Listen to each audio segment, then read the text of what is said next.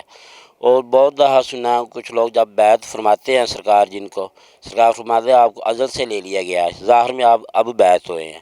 یہ صرف اولیاء اللہ ہی یہ کام کر سکتے ہیں اور عام حضرات نہیں کر سکتے۔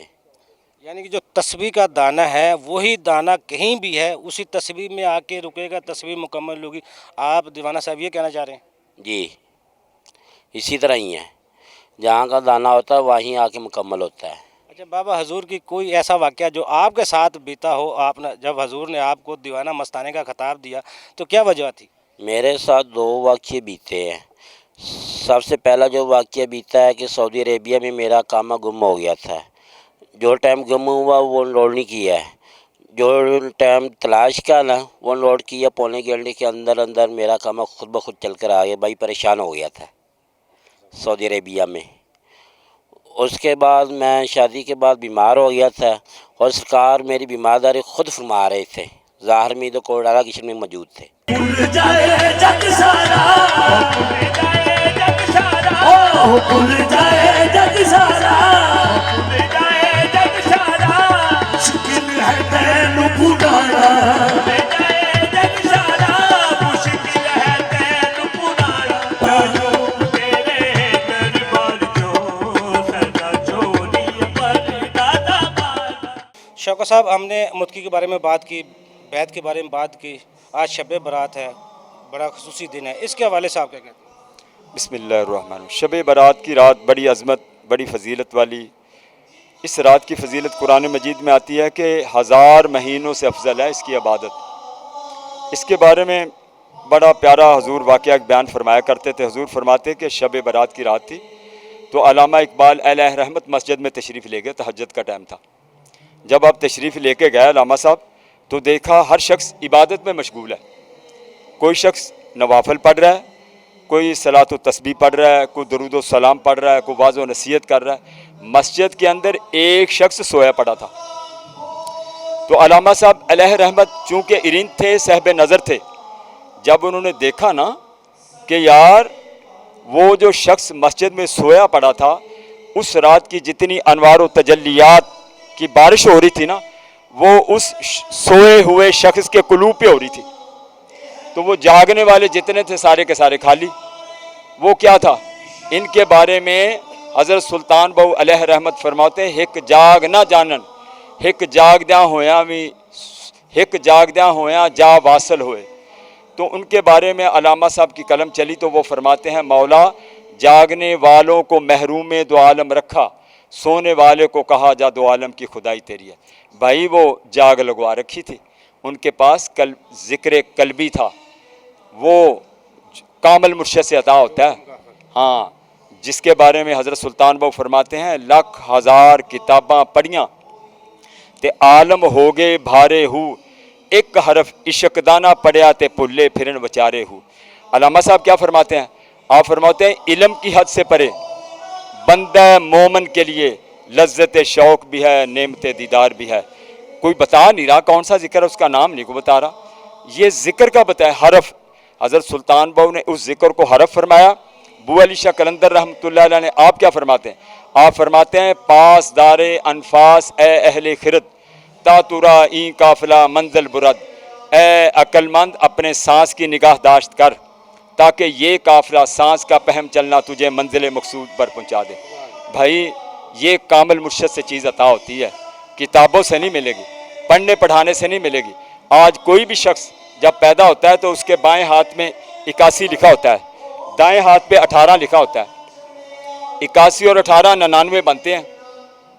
یہ اس کے صفاتی نام ہر پیدا ہونے والا بچہ بچی لے کے پیدا ہو رہا ہے۔ بھائی ایک 100واں نام ہے، وہ مرشد کے پاس ہوتا ہے، اس لیے بیعت کی جاتی ہے، اس حاصل کرنے کے لیے، لینے کے لیے۔ کامل مرشد کی بیعت کے بغیر وہ نہیں ملے گا۔ حضور فرمایا کرتے تھے، معرفت آن جبہ و دستار نیست، آن عزیزاں راہ نشانے دیگر است۔ بھائی یہ جبے پہن لینے سے، کتابیں پڑھانے سے یہ چیز حاصل نہیں ہوگی، اس کے لیے تو کسی کامل مرشد